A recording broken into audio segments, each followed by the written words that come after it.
Welcome back to another episode of Real World, Real Faith through its Z, of life from spirituality, life, and overcoming.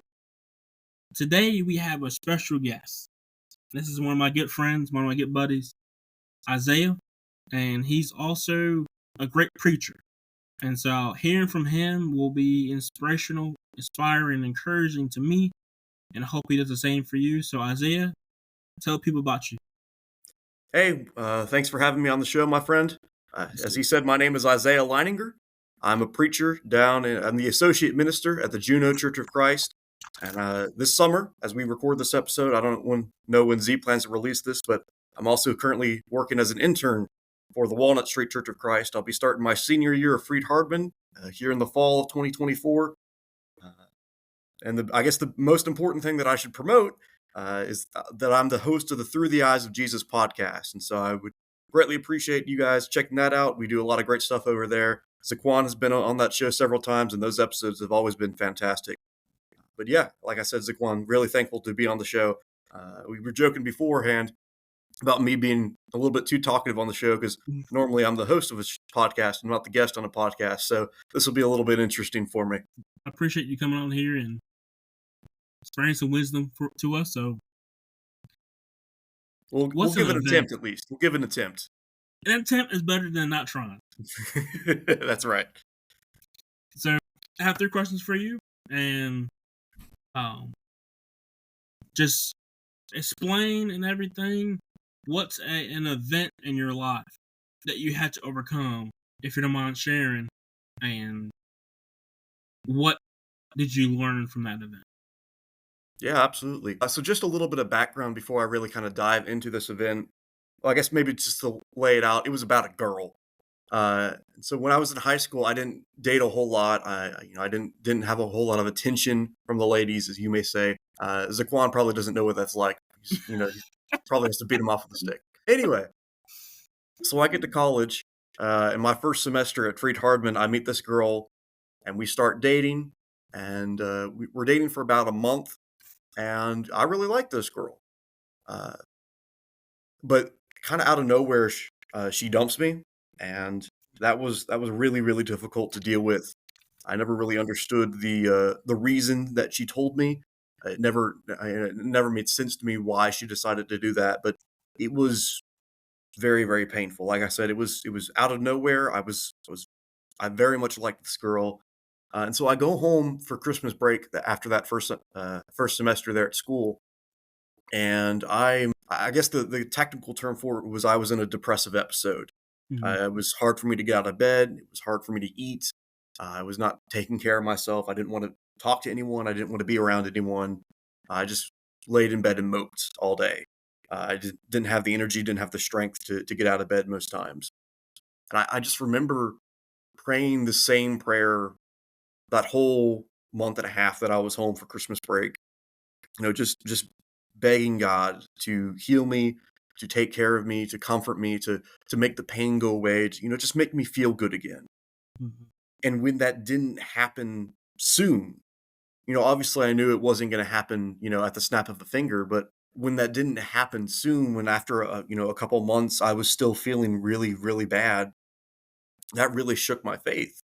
I began to question, does God even care about me?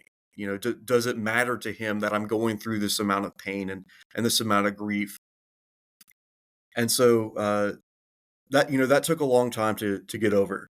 I had to talk with a lot of people about it. Had to go to, I went to therapy for it. Had to do some studies about that, and ultimately I did come to the conclusion that God does care about me. And we see that all throughout the scriptures, and I'm able to see that. And, when I look back on that experience now and say, yeah, there was some things in that relationship that, I should have been a little bit more mindful of. I guess the term is red flags that I didn't notice. And obviously I wasn't perfect either. I still had a lot of things that I needed to work on too, not just with my faith, but in terms of my mental processing, I guess. And, I needed to grow up a little bit. Like I said, I was a freshman in college. I never really been away from home for too long. So this was a new experience for me. This was, the first real relationship I had had, the first serious relationship I had had.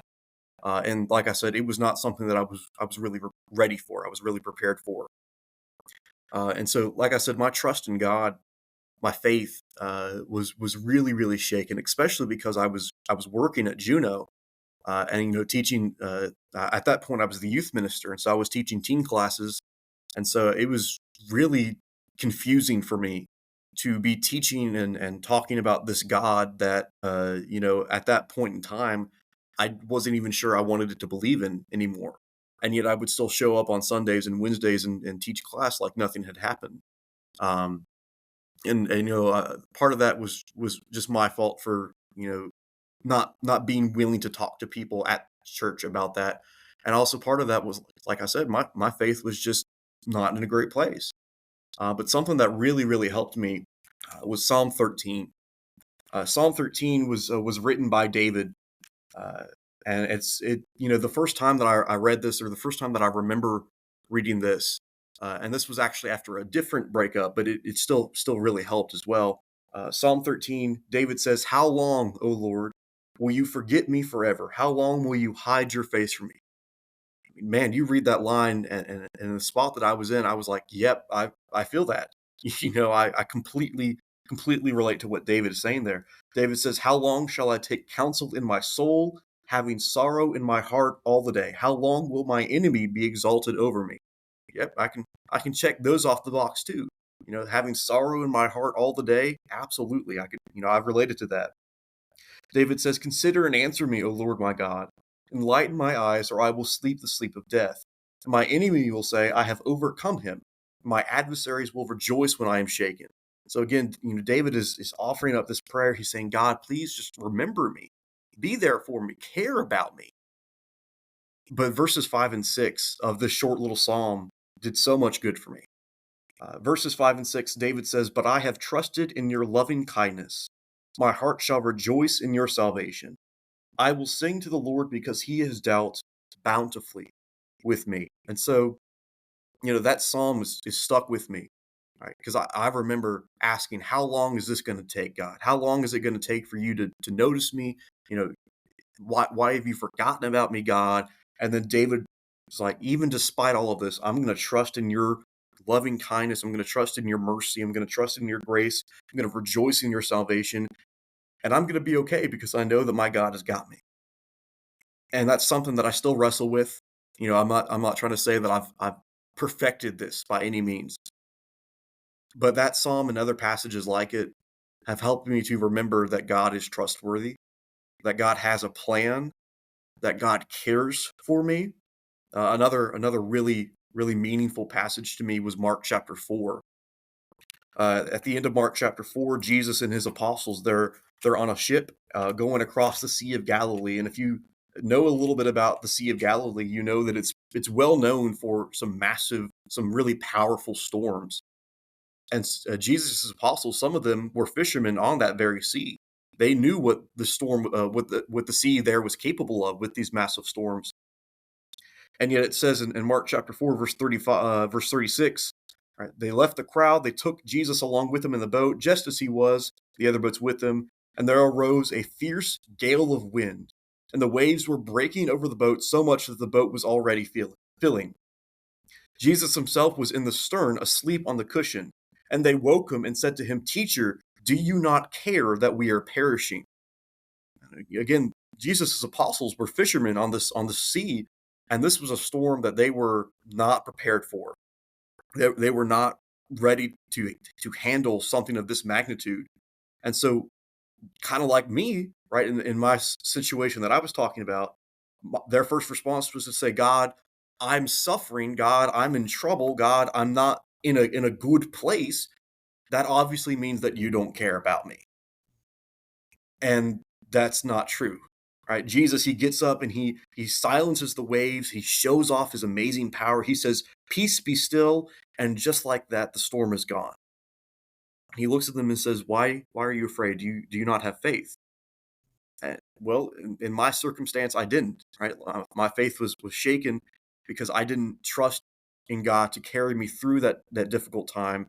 I didn't believe that he had a plan for me. And again, this is something I still wrestle with. This is something I still struggle with, but I can look back now and say, okay, I think I can see some of why God was putting me there.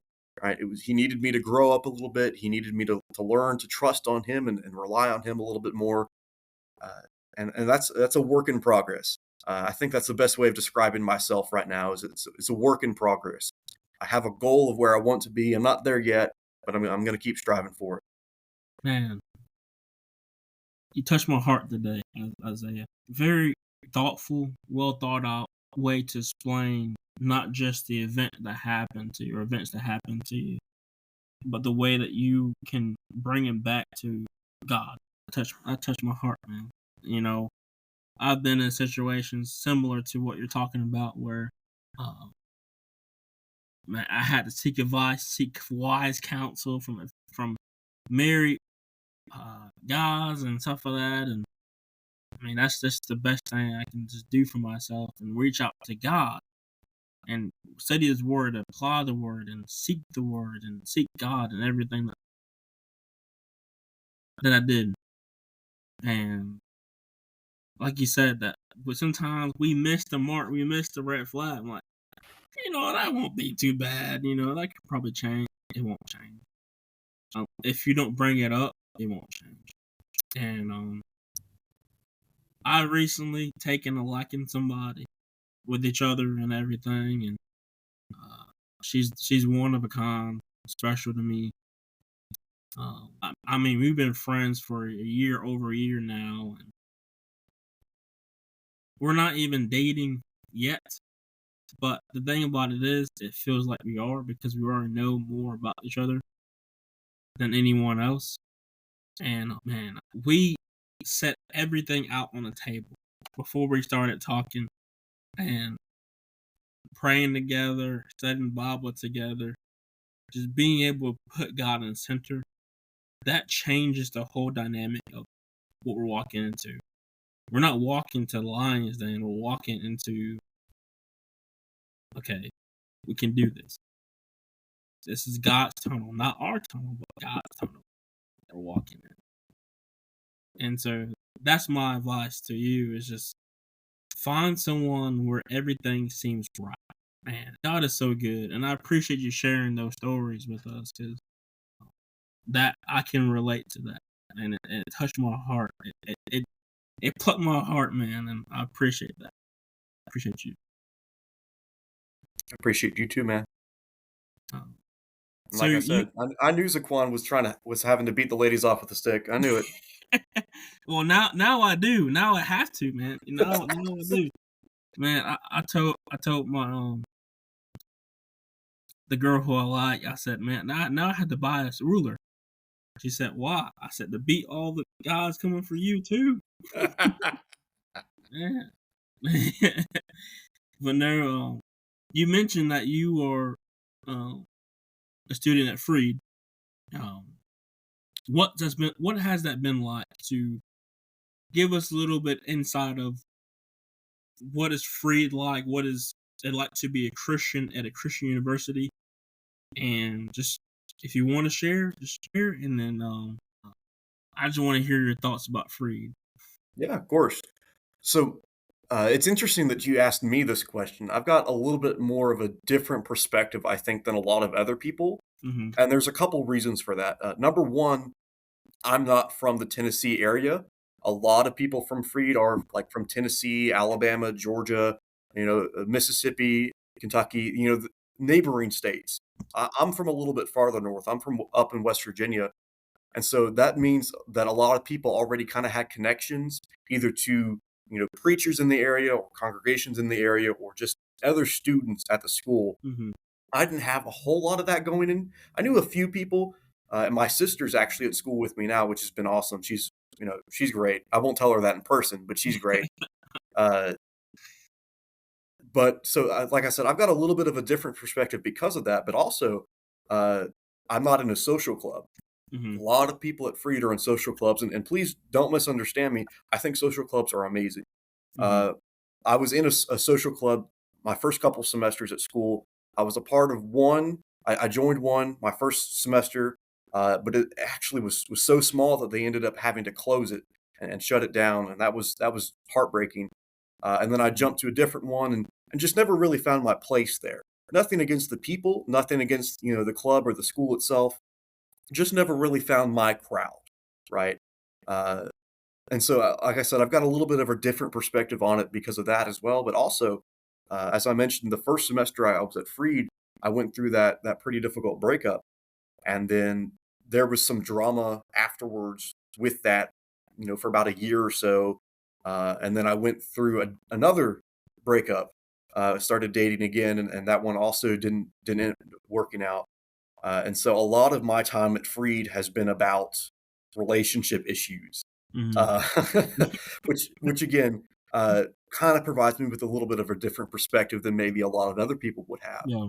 Um, but what I think about Freed, or what I'll say about Freed is, I grew up in a very small town with a very Mhm. small church with a very small youth group. I went to a public high school where I was one of the only Christians there, if not the only Christian, definitely within my grade at the Mhm. very least. And so coming to Freed and, like you said, being in that Christian environment, that was just breathtaking for me. I had never been around people like the people that I've gotten to be with at Freed. I remember my first semester, I was at a club retreat for the club that ended up disbanding, and we were having some lessons, we were having some games, we were having some fun. We were also doing some things to think about the Lord. And at one point during the retreat, they said, "Okay, we're going to do a prayer group." And I said, "Oh, okay. This will take 5 minutes or so." That's been my experience with prayer groups in the past. Mhm. It'll be 5 minutes or so. We'll kind of share a few things here and there, and then we'll go on with the evening. Lasted probably 2 or 3 hours. Mm. And we just sat there in the dark, and we said things that I know I wasn't planning on saying that night. Mm. uh was very open and very honest about some things that I was struggling with in the moment, and I found that the things that I had been hiding, the things that I had been scared to tell people about back home, when I mentioned them here at Freed, within that amazing Christian community that I found and that I still continue to have at Freed, I was not shunned, I was not pushed away, I was not told, "You got some problems, dude." Uh, I Mm. was met with people who had compassion on me. I Mhm. was met with people who were going through the same things I was going through, and so that really was an eye-opening experience for me. Like I said, I walked into that prayer group thinking, "Oh, we'll be out in 5, 10, 15 minutes, and then I'll go get some food, and, we'll hang out for the rest of the night." But we sat there in the dark just crying and holding each other for 2 hours. And not just, 1 or 2 of us, but it was a group probably of 20 or 30 people. And almost everyone there shared at least something. Not everyone, poured forth their deepest, darkest secrets like I did, but, uh, it I felt allowed to do it there. And Mm. I'd never had that before. I'd never had people my own age that I could really talk with and really express myself with, and really share my struggles with. And that's been something that I've continued to experience at Freedom. I'm actually the president right now of a group called SCOFO. And Mhm. SCOFO is a guys prayer group. We meet once a week, and it's just a bunch of guys just getting together and talking about what's going on in their life. Some very deep, some very private, some very difficult conversations happen in those meetings. And so once everyone's gotten a chance to say what's on their heart, we pray about it. And those guys have become some of my best friends. I've been in several of their weddings, or will be in several of their weddings, here in the next couple of months. And so it's just been amazing to get to have that group of guys, my whole tenure at Freed, to be around and to really let them know how I'm doing. Not just kind of a, "Hey, how you doing?" It's a real meaningful question when they ask me that. And so that's maybe been the biggest thing about Freed. Obviously, the Bible classes are amazing. The Bible professors are amazing. Getting together for chapel, I know not everyone likes that, but I enjoy it. I get to enjoy the singings and the Bible studies and the devos that people will do on campus. But I think maybe that was the biggest adjustment for me going to Freed, because like I said, back home, I didn't feel comfortable sharing some of those things. I didn't have anyone really my own age to talk with about. I was afraid about how some of the older members would react about some of the things that I was struggling with. And when I finally found a place like Freed-Hardeman, where I was able to find a Christian community, I felt for the first time, uh, I felt like I belonged Mm. somewhere. And so, the Freed community, was just amazing about that. And I've seen them bring in outsiders and make them feel like they belong, not just with me, but with other people as well. And so I think that's a great representation of what the church is supposed to do. And obviously, we don't get it right 100% of the time at Freed-Hardeman because we're people.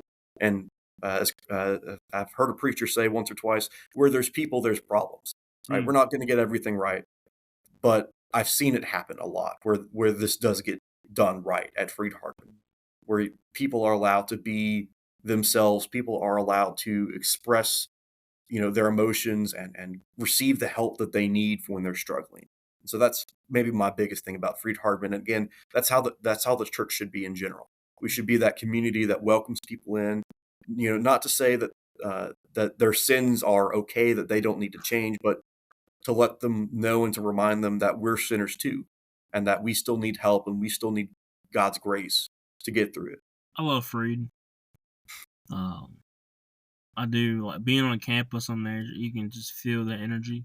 Obviously, I think Heritage and Freed. We love each other. However, it's just Freed and Heritage. Good Christian schools by all means necessary. Good good Christian schools. And I also will say this: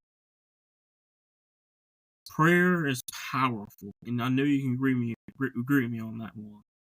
Prayer is powerful. Prayer works.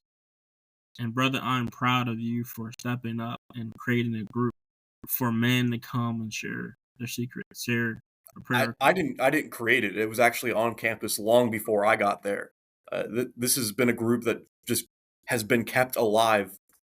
I don't know, for maybe 20 or 30 years. Wow. It's not even a Freed-Hardeman group. It's just, a group of guys will meet, and then, a new semester starts, and they'll bring some new people in, some freshmen, and they'll become seniors eventually, and they'll recruit some new freshmen to come in. And so, like I said, the group has just kept itself alive. I did not create this group. I just was blessed to be a part of it, and now have a leadership role in it. Wow. I'm proud of you, man. Well, thank you. I really am. And one of the things I will also say is this: Freed is a good school. For those of you who are listening, Freed is a Christian university in Henderson, Tennessee, and it's one of the best schools around, Christian schools around. If you want to get a valuable education, please go see Freed. If you want to go jump into ministry and you need some good and amazing education, please come to either school. Heritage Christian University offers a lot of ministry work and ministry things for your benefit and your needs. Brother, I have one more question for you. Go for it. I'm gonna change the question for you on the fly. Oh, okay. All right. We'll see how this goes. Earlier, you talked about dating life and all that stuff. Uh, if you can give a couple pieces of advice to those who are single ministers, whether young or old, sorry, wise, um, what would it be? Well, I guess the biggest thing would be look at Paul, right? Paul said he wished that everyone was Mm. unmarried like him, because when you have a spouse, when you have a family, they require attention, and that's not a bad thing at all. But Paul was able to completely focus his attention on God and on his mission work and on his evangelism efforts. And so, for those who are single ministers out there, I get it. I am a single minister right now, and it's tough, especially because I see so many of my friends, like I mentioned a few seconds ago, getting married Mm. or starting to have kids. I'm at that phase of life where that's happening to a lot of my friends. They're getting married, they're starting families, and I'm not. Uh, but because of that, if I focus on the right things, which again, it's a work in progress, I don't always, but if I focus my efforts on the right things, if I focus on God and I boast in Him and not in myself and not in the things that I have, then I'm going to be able to be a good servant for God. So I guess the first point is just, you don't have to be married to be a good minister, right? Again, Paul was not married. Jesus was not married. Does having a spouse help you? Absolutely. But do you need a spouse to be an effective minister? No, no, you do not. Uh, and I think something that I've noticed in my own life, and that maybe other ministers can as well, is that a big reason that I want to have a relationship, get married eventually, is because I'm looking for someone to show me the love that I want, right? Mhm. I'm looking for someone who wants to take care of me and wants to be there for me and wants to support me. And obviously, I want to love someone else too, but a big reason of why I at least am looking for a relationship is because I'm wanting someone to be there for me. I'm wanting someone to love me, and just to help me. And I realized at one point in time that, all of these things that I'm searching for, that I'm looking for in a partner, God already is providing. And He does so in a much purer and a much better way than any person on earth can. And I'm not trying to minimize, how amazing a spouse may be, but God is always going to be better. Because like I said earlier, where there's people, there's problems, and that includes in a marriage. Mhm. God's not going to do that. We look at 1 Corinthians 13 and we think about, all the things that Paul describes love as. Well, those are things that God is.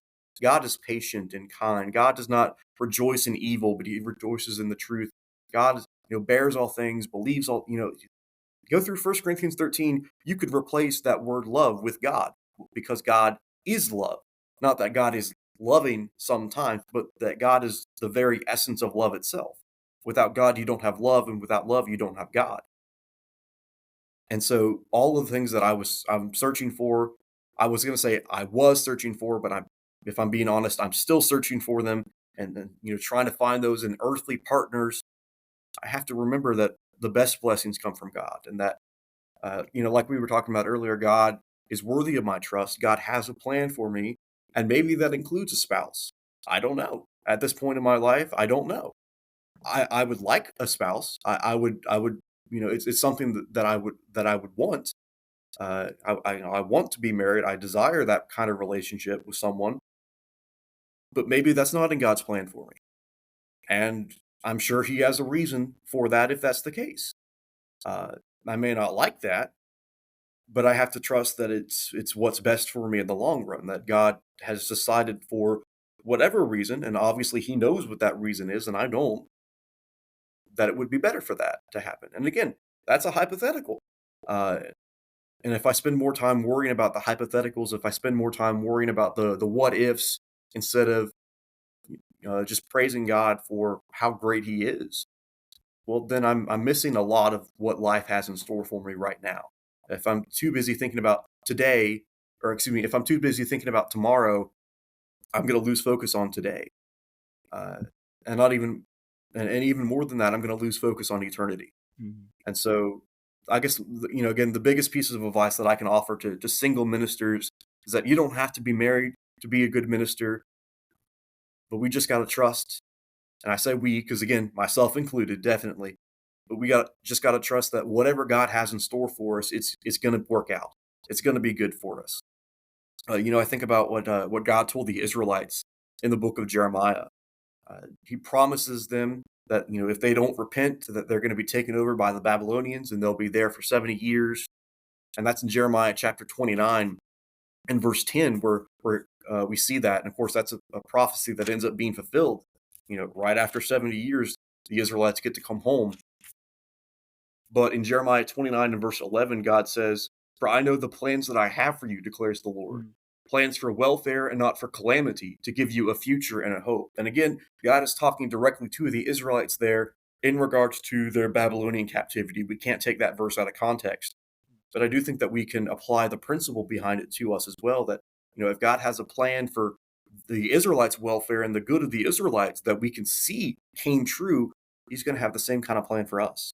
A plan for welfare, a plan for a future and a hope, a plan for good, not for evil. And so again, that's so difficult to remember and to trust in when you're struggling, especially with something like being single or being lonely. Uh, and it's something that I'm still wrestling with. Like I said, work in progress, right, brother? Yes, sir. But uh, Yes, sir. it's something to remind myself of, and so I appreciate you giving me the opportunity to remind myself of this. It's been a good reminder for me, and I hope it's been a good reminder for everyone else as well. Isaiah, man, just the best piece of advice I ever heard in my life about dating What's or that? finding a spouse. Stop looking for one. Yeah. Listen, God will open that door for you and for all the single ministers out there. And if God says, you're better off being single, that's okay too. As long as you're faithful to God and not in lust, as long as you love people for being people and not lusting after people, man, you're going to do great things either way, with having a spouse or without a spouse. And that's what I would say too, Isaiah. And man, I'm so proud of you and everything you're doing. I'm thankful that you're on this podcast episode.